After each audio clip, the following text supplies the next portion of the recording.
Halo sahabat belajar yang aktif dan kreatif. Jumpa lagi dalam video pembelajaran IPS kelas 9. Sahabat, di antara kalian pasti banyak yang suka jalan-jalan kan? Nah, kalau kita perhatikan, sekarang ini hampir di semua objek wisata pasti menyediakan spot foto yang unik dan menarik. Itu merupakan salah satu konsep ekonomi kreatif. Atau ada yang suka kulineran? Berbagai macam variasi makanan dan penyajiannya, serta tempat yang nyaman atau bahkan instagramable. Itu juga ekonomi kreatif. Nah, sudah bisa ditebakkan kita mau bahas apa? Benar sekali, kita akan membahas tentang konsep ekonomi kreatif.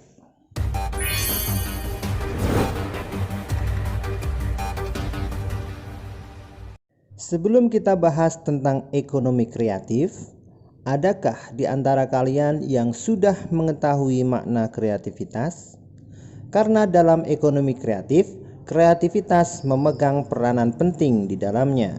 Tanpa kreativitas, maka ekonomi kreatif tidak akan terwujud.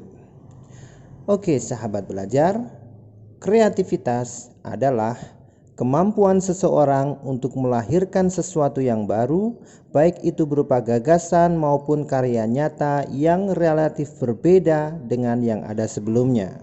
Nah, selanjutnya, apa itu ekonomi kreatif? Ekonomi kreatif adalah pengembangan konsep yang berlandaskan sumber aset kreatif yang diharapkan mampu meningkatkan pertumbuhan potensi ekonomi. Jadi dalam konsep ekonomi kreatif yang dibutuhkan adalah kreativitas yang tujuannya untuk meningkatkan potensi ekonomi masyarakat. Sahabat belajar, pernahkah kalian pergi ke suatu tempat wisata dan di sana kalian menemukan hal yang baru? Misalkan, bulan lalu belum ada loh spot foto ini. Wah, keren sekali ya tempatnya sekarang. Nah, berarti tempat wisata tersebut sudah menerapkan konsep ekonomi kreatif yang akhirnya bisa mendatangkan wisatawan lebih banyak lagi tentunya. Di Indonesia sendiri, perkembangan ekonomi kreatif dimulai pada tahun 2006 ketika Presiden Susilo Bambang Yudhoyono menginstruksikan untuk mengembangkan sektor tersebut. Proses pengembangan ini diwujudkan pertama kali dengan pembentukan Indonesia Design Power oleh Departemen Perdagangan untuk membantu pengembangan ekonomi kreatif di Indonesia. Pada 2007 dilakukan peluncuran studi pemetaan kontribusi industri kreatif Indonesia 2007 pada Trade Expo Indonesia dan seterusnya hingga dibentuknya Bekraf oleh Presiden Joko Widodo pada tahun 2015. Bekraf atau Badan Pariwisata dan Ekonomi Kreatif merupakan lembaga pemerintah non-kementerian yang berada di bawah dan bertanggung jawab kepada Presiden melalui menteri yang membidangi urusan pemerintah di bidang pariwisata. Badan ini mempunyai tugas membantu Presiden dalam merumuskan, menetapkan, mengkoordinasikan, dan sinkronisasi kebijakan ekonomi kreatif di sejumlah bidang yang termasuk ke dalam industri kreatif.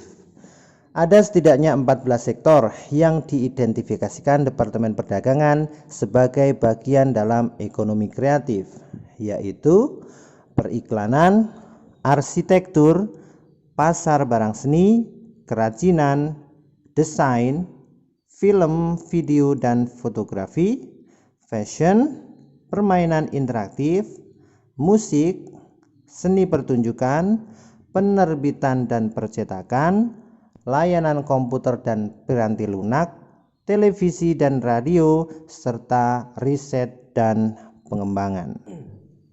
Mengembangkan industri kreatif sendiri menjadi sangat penting saat ini karena dapat mendukung kepariwisataan Indonesia. Untuk lebih jelasnya, berikut beberapa alasan pentingnya pengembangan industri kreatif nasional menurut Kementerian Pariwisata dan Ekonomi Kreatif. Antara lain sebagai berikut. 1. Memberikan kontribusi ekonomi yang signifikan. 2. menciptakan iklan bisnis yang positif. 3. Membangun citra dan identitas bangsa. 4. Berbasis pada sumber daya terbarukan. 5. Menciptakan inovasi dan kreativitas yang merupakan keunggulan kompetitif suatu bangsa. Dan yang keenam, memberikan dampak sosial yang positif. Selanjutnya, bagaimanakah upaya pemerintah dalam meningkatkan ekonomi kreatif? Nah, untuk mengembangkan ekonomi kreatif, pemerintah memiliki strategi dengan melaksanakan pembangunan secara terintegrasi antara masyarakat, swasta, dan pemerintah. Beberapa strategi tersebut antara lain sebagai berikut. 1. Menyiapkan insentif untuk memacu pertumbuhan industri kreatif berbasis budaya. Insentif tersebut meliputi perlindungan produk budaya, kemudahan memperoleh dana pengembangan, fasilitas pemasaran dan promosi, hingga pertumbuhan pasar domestik dan internasional.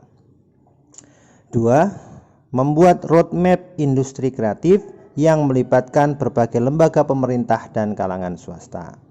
3. Membuat program komprehensif untuk menggerakkan industri kreatif melalui pendidikan, pengembangan sumber daya manusia, desain, mutu, dan pengembangan pasar. 4. Memberikan perlindungan hukum dan insentif bagi karya industri kreatif. Contoh yang dilindungi adalah hak kekayaan intelektual. Yang kelima, membentuk Indonesia Creative Council yang menjadi jembatan untuk menyediakan fasilitas bagi para pelaku industri kreatif. Yang unik di sini, kita belinya nggak pakai uang seperti biasanya loh guys. Tapi kita tukar dulu uang kita dengan uang kreweng. Seperti ini nih penampakan uang kreweng.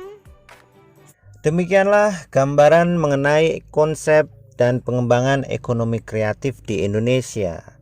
Nah, sahabat belajar, poin dari ekonomi kreatif adalah adanya ide, gagasan, inovasi, atau bahkan penemuan baru, serta tujuannya untuk mengembangkan ekonomi masyarakat. Nah, sebagai pekerjaan kalian di rumah, silahkan perhatikan lingkungan Anda dan sebutkan beberapa contoh kegiatan-kegiatan ekonomi di lingkungan Anda yang termasuk dalam kegiatan ekonomi kreatif. Bisa berupa pariwisata, kuliner, atau apa saja yang ada di sekitar Anda. Demikian video pembelajaran kita kali ini. Semoga bermanfaat untuk kita semuanya. Akhirul kalam, assalamualaikum warahmatullahi wabarakatuh.